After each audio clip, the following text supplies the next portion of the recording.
जिल्ला विनायक गाविस ward number 5 अहिले हाल नगरपालिका वार्ड नम्बर 3 53 सालमा गएसरी म यहाँ आएको हुँ र ज्येष्ठ नागरिक 71 सालबाट सुरु भएको हो। अब अहिले लामो समय छ, त्यस्तो लामो समय मैले भन्दैन।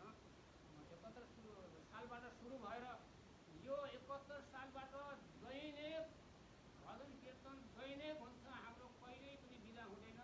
तर सदस्य बितेको दिनमा बिदा हुन्छ, त्यो दिनमा हाम्रो अखण्ड चल्दैन। अब अहिले मैले सोचेको कारण के छ भने लट्ठी टेकी हिँड्न लाग्यौँ, बुढाबुढी अब 80 वर्ष पुगिसक्यौँ, आँखा फुटे तब भजन कीर्तन गरिकन सबै पार तरौँ, चौतारीमा हामी सबै साथीहरू भनौँ।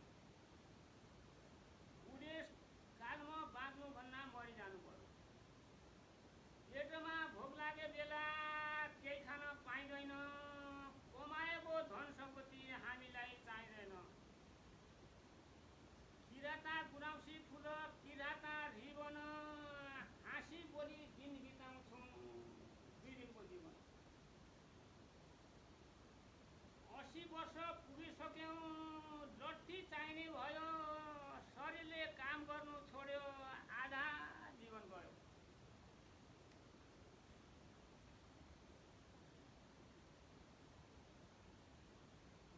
कुन महिना कि असार भन्नु, कुन महिना जेठ भन्नु, कोहीसँग दलिद्र भन्नु, कोहीसँग सेठ भन्नु।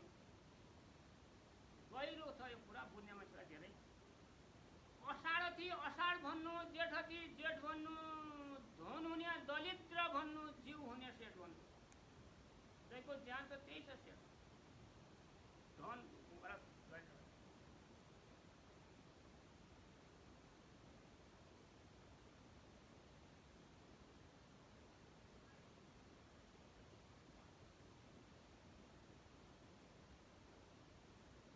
दस तलाको बिल्डिङ भए पनि, सुनको पलङ भए पनि राति निन्द्रा आउँदैन।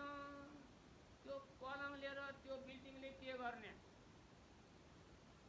10 तलाको बिल्डिङ छ, सुनको पलङ छ, त्यो मान्छेलाई राति निन्द्रा आउँदैन। त्यो किन आउँदैन? यो पनि सोच्नुपर्ने कुरा छ, धेरै गहिरो कुरा हो।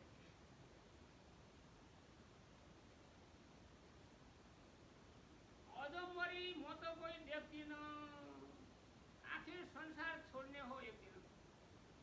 अजम्बरी म त कोही देख्दिनँ, आखिर संसार छोड्ने हो एक दिन। कसलाई थाहा छ र कुन दिन हो, कसलाई थाहा छ र? अब एउटा मैले आफ्नो जन्मभूमिको बोले, मेरा जन्मिने थाहा छ, मैलो छ कि उज्यालो छ मेरा जन्मिने थाहा छ। दुखीलाई धन बन